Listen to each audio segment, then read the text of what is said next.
नमस्कार साथियों, आप लोग कैसे हैं? आशा करता हूँ आप लोग ठीक होंगे।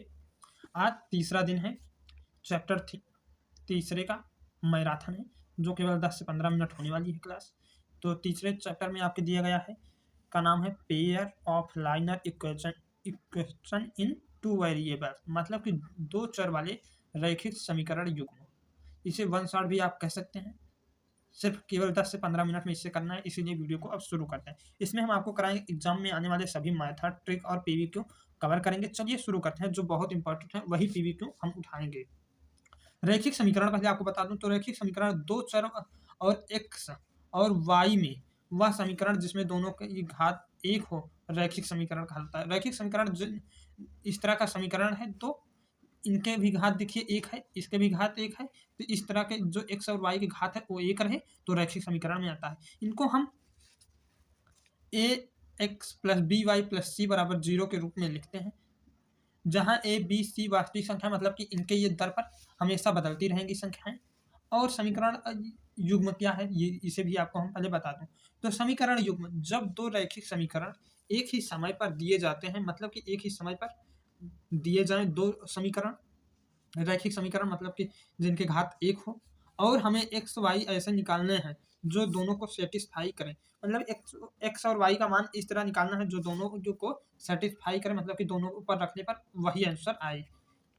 इसे इस तरह के समीकरण को समीकरणों को युग्म कहते हैं। इस तरह के जो समीकरण आपको मिलेंगे जिन पे एक्स वाई के जो मान दिए हों वो सेटिस्फाई करें, तो इस तरह के समीकरण को युग्म कहते हैं, समीकरण का युग्म कहते हैं।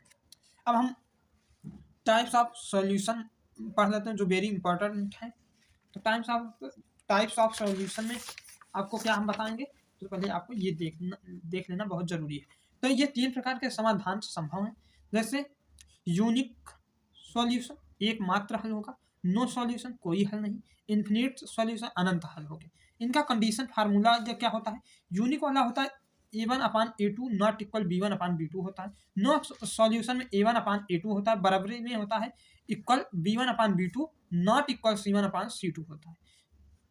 जो a1 और a2 पर मान रखते हैं और b1 b2 पर अलग अलग मान रखा जाता है जो एक दूसरे के इक्वल नहीं, एक दूसरे के बराबर नहीं है। इसी तरह a1 और b2 ए वाला और बी वाला तो इक्वल है, मतलब बराबर है, पर सी वाला इक्वल नहीं है, इसलिए ये नो सॉल्यूशन है। इन्फिनिट ये सॉल्यूशन, इसमें ये तीनों के तीनों बराबर होते हैं, a1 अपान a2 बराबर b1 अपान b2 बराबर c1 upon c2। A B के बराबर है, बी सी के बराबर है, ये तीनों एक दूसरे के बराबर होते हैं। ग्राफिक मेथड, ग्राफ विधि, ग्राफिक मेथड में हम आपको बताएंगे कि इसमें दोनों इक्वेशन को स्ट्रेट लाइंस की तरह प्लॉट करते हैं, जहां दोनों रेखाएं काटती हैं वही सॉल्यूशन है। मतलब कि ये x प्लस वाई बराबर 5 है, x माइनस वाई बराबर 1 है। तो इंटरसेक्शन में पॉइंट की बात हम करें तो ये 3,2 जो पर काटेंगे एक दूसरे को, यही सॉल्यूशन है इनका। तो इनको और इसको अगर आप निकालेंगे तो आपको 3,2 मिलेगा, जो यही सॉल्यूशन है। तो इस पर ये ज़्यादा फोकस ना करेंगे क्योंकि ये पेपर में नहीं पूछा जाता, उतना इंपॉर्टेंट नहीं है। अब आपको हम प्रतिस्थापन विधि बताएंगे और एक बेहतरीन एग्जाम्पल के साथ आपको समझाएंगे उसे, तो जिसे इंग्लिश में कहते हैं सब्स्टिट्यूशन मेथड, प्रतिस्थापन विधि। इस विधि में दो समीकरण दिए जाते हैं, इस इक्वेशन से x या y निकाला जाता है, दूसरे में इसे ये डालकर, मतलब कि x या y निकाल के हम जब दूसरे समीकरण में इसे सॉल्व करते हैं डालकर, तो ये बहुत अच्छे से x और y का मान निकल आता है। तो आपको ये इस तरह ज़्यादा समझ में नहीं आएगा, तो इसीलिए हम इसका एक एग्जाम्पल पहले से लिया हूँ, तो आपको इसी को हम हल कराता हूँ। तो पहले हम यहाँ पे x प्लस वाई बराबर 10 और x माइनस वाई बराबर 2 मिलता है, तो यहाँ पर हम y को x बराबर, y को इधर लेकर आएंगे, पक्षांतर करेंगे तो हमें 10 माइनस वाई मिल जाएगा, जिससे अब x के दर पर हम इतना रख सकते हैं। तो इस तरह हम 10 माइनस वाई बराबर 2 कर लेंगे। ये इधर लेकर आता हूँ पक्षांतर करके, ये हो जाएगा 10 माइनस वाई जुड़ जाएंगी, 2y हो जाएंगी, बराबर 2 हो जाएगा। अगर 2y की बात हम करें तो इधर ये आएगा तो घट जाएगा, घटे के बाद तो -2y ये इधर बचेगा और माइनस का 8 इधर आएगा, ये 10 इधर आएगा तो घटेगा, तो माइनस से माइनस कट जाएगा, 2 से ये कट जाएगा, आ जाएगा 4। y बराबर हमें 4 निकल कर आता है। अब हम x का मान निकालेंगे, तो x का मान निकालना है तो इसी में हम y को रख देते हैं। तो समीकरण हमें क्या दिया गया है, इस वाले समीकरण में हम रख देंगे x बराबर हमें 10 माइनस वाई दिया है, तो x बराबर 10, ये y का मान यहाँ पर रखेंगे, इसको 10 में 4 घटा देंगे तो हमें 6 मिलेगा। इस तरह x का मान निकल के आ जाएगा। यही प्रतिस्थापन विधि होता है। आशा करता हूँ आपको बेहतरीन समझ में आएगा। अब हम एक एलिमिनेशन मेथड लेकर आया हूँ, इसका मतलब उन्मूलन विधि। ये PVQ है, बहुत इंपॉर्टेंट है। इसे x या y को एलिमिनेट करके सॉल्व करते हैं, मतलब आपको जो उन्मूलन करके सॉल्व किया जाता है। इससे हमें PVQ है, पहले ये पेपर में आ चुका है, इसीलिए इसे हमें रखा हूँ इसमें।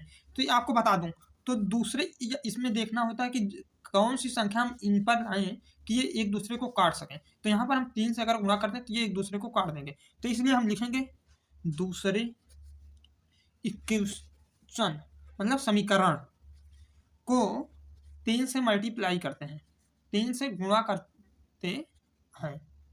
यहाँ पर हम 3 से कब गुणा करेंगे तो हमें मिल जाएगा 3x माइनस 3y बराबर में 3। अब हम ऐड कर देंगे, मतलब कि अब हम जोड़ देंगे। यहाँ पर लिखेंगे अब हम जोड़ने पर तो कब जोड़ेंगे तो हमें क्या मिलेगा 2x प्लस 3x, ये और ये जुड़ जाएगा, फिर मिल जाएगा प्लस 3y ये वाला माइनस 3y ये वाला, और यहाँ पर हो जाएगा 13 प्लस 3, क्योंकि जोड़ रहे हैं तो 13 में 3 जोड़ जाएगा। इधर आ जाएगा ये 16, इधर ये दोनों कट जाएंगे, इन्हें जोड़ेंगे तो ये आ गया 5x आ जाएगा। तो 5x बराबर 16 मिल गया, तो x बराबर हमें 16/5 मिलेगा। अब x का मान निकल आया है, तो अब x का मान इन पर कहीं कोई है, दोनों समीकरण में एक समीकरण पर रख देंगे। तो फिर y निकालने के लिए हम x माइनस वाई बराबर 1 वाले समीकरण पर x का मान रखेंगे। तो x का मान हमें क्या मिला है 16/5 माइनस में y बराबर में 1। तो ये हो जाएगा, कुछ पक्षांतर करके हम लाएंगे तो ये हमें y बराबर 11/5 मिलेगा, क्योंकि ये इधर आएगा तो भिन्न का घटाने की तरह हो जाएगा, 11/5 हमें मिल जाएगा। तो अब हम आगे चलता हूँ। आगे हमें ये देखना है cross multiplication, most important formula, जिसे हम क्रॉस गुणा के नाम से जानते हैं। मोस्ट इंपॉर्टेंट है, इसलिए इसे आपको बताना बहुत इंपॉर्टेंट है, जरूरी है। तो क्रॉस मल्टीप्लिकेशन, क्रॉस गुणन विधि, यह method ax plus by plus c बराबर 0 के रूप में दी गई इक्वेशन मतलब समीकरण पर लागू होती है। फार्मूला की बात करें तो 2 समीकरण इसमें होता है, a1x plus b1y plus c1 बराबर 0 होता है, a2x plus b2y plus c2 बराबर 0 होता है। तब समाधान जो होता है वज्र गुणन खंड विधि भी इसे कहते हैं। x अपान में b1 c2 minus b2 c1, मतलब कि x के लिए हम पहले लेंगे b1 फिर c2 लेंगे, इसका गुणा इसमें करा देंगे, b2 इसका c1 इसका, मतलब कि इसको करा देंगे। फिर y वाला देख लेता हूँ, y c1 होगा, c1 के गुणन हम a2 में कराएंगे, इसमें करा देंगे, c2 इसका गुणा इसमें करा देंगे। जैसे b1 के साथ क्या था वैसे हम c1 के साथ करेंगे y के लिए। उसी तरह हम एक इधर ले लेता हूँ, एक लेने के बाद हम a1 का गुणा b2 में कराएंगे और a2 का गुणा b1 में करा देंगे। तो इस तरह हमें ये समीकरण मिल जाता है। अगर हम a1 b2 बराबर a2 b1 हो तो नो सॉल्यूशन होता है। अगर a1 b2 बराबर a2 b1 हो तो अगर ये दोनों एक दूसरे के बराबर होते हैं तो उनमें नहीं सॉल्यूशन होता है, या इन्फिनिट होता है, या तो अनंत हल होगी या तो कोई हल ही नहीं होगा, 0 उसका मान लीजिए, कुछ नहीं होगा। तो जैसे 3x प्लस 2y माइनस 11 बराबर 0, 2x माइनस वाई माइनस 1 बराबर 0। तो इसमें हमें a1 का मान 3, b1 2 और c1 माइनस का 11, a2 2, b2 माइनस 1 और c2 माइनस का 1 होगा। क्या होगा 1 होगा। तो उसी तरह हम इसे हल कर लेता हूँ। x बराबर हमें जो पहले हम आपको बता दिया हूँ, समीकरण में दिया गया और यहाँ हमने सूत्र में ही लिखा हूँ।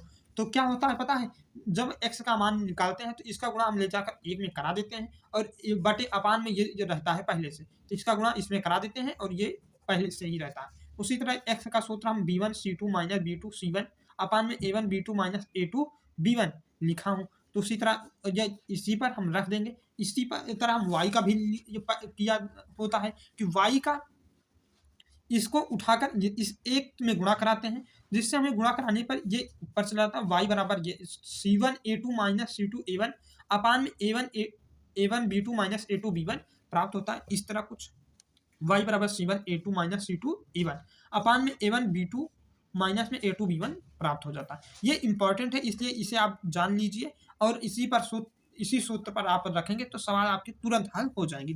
कोई बेवजह का काम करना ही नहीं है। तो इसकी जो सवाल था, समीकरण था, उसके समीकरण के A1 A2 का मान पहले जैसे निकाल लिया है। फिर उसके बाद हम समीकरण जैसे B1 कहेगा तो 2 रख देंगे, C2 कहेगा तो माइनस का 1 रख दिया, फिर B2 माइनस एक रखा, फिर C1 का बात किया है तो C1 पे -11 है तो इसीलिए -11 रखा, फिर A1 3 है, B2 माइनस का 1 है, A2 2 है, B1 2 है। तो इसी तरह 2 का गुणा इसमें कराया, इसका गुणा इसमें कराया, जो हमें इस तरह का निकल कर आया। इसी तरह हमने y का मान भी निकाल लिया। अब हम आपको एक इंपॉर्टेंट PVQ बताता हूँ जो बहुत इंपॉर्टेंट है, और ज़्यादा क्लास आगे न बढ़ाने के कारण हम आपको ये जो सूत्र है इंपॉर्टेंट है उससे ज़्यादा फोकस किया। तो आप जरूर जब वीडियो को पूरा देखें, और पहले ये वाली जो सवाल है समीकरण बनाना है उसे आपको पहले हम बताता हूँ। तो इसमें क्या बात है, तो दो संख्याओं का योग 27 है और अंतर 5 है, संख्या ज्ञात करो। तो इसके लिए पहले हम पहली संख्या x मान लेता, पहली संख्या x हो गई, दूसरी y हो गई, तो x और प्लस y को जोड़ेंगे तो हमें 27 मिलता है, और x को माइनस y करेंगे तो हमें 5 मिलेगा। तो इसी तरह हम जब इन्हें जोड़ देंगे एक दूसरे में तो हमें इससे ये कट जाएगा, x 2x हो जाएगा, बराबर 27 में 5 जुड़ेगा 32 हो जाएगा, जिससे 2x से इसे काटेंगे हमें 16x बराबर मिलेगा। और अब हम जब x का मान ये वाले समीकरण में रख देंगे x माइनस y बराबर 5, तो x का मान हम जब समीकरण में रखेंगे -16 बराबर 5, तो हमें ये जाएगा इधर, तो x बराबर मिल जाएगा, इधर जो माइनस में है इधर जाएगा ये प्लस में हो जाएगा, तो मिल जाएगा 16 में 5 गया, 16 में 5 जब जाएगा तो हमें 11 मिलेगा, नहीं तो यहाँ पर हो जाएगा 16 4 20 21 x बराबर 16, सॉरी दोस्तों यहाँ पर इस तरह नहीं, 16 को x के दर पर रखेंगे, 16 माइनस y बराबर 5 होगा, तो 16 को इधर ले जाएंगे तो ये जाएगा तो घट जाएगा, क्योंकि इधर प्लस है उधर जाएगा माइनस, -16 -5, तो इसी तरह हमें 11 मिल गया, y बराबर 11 हो जाता है और x बराबर 16 हो जाता है। तो मिलता हूँ नेक्स्ट वीडियो में, तब तक के लिए धन्यवाद दोस्तों। वीडियो अगर पसंद आए तो चैनल को सब्सक्राइब लाइक जरूर करें।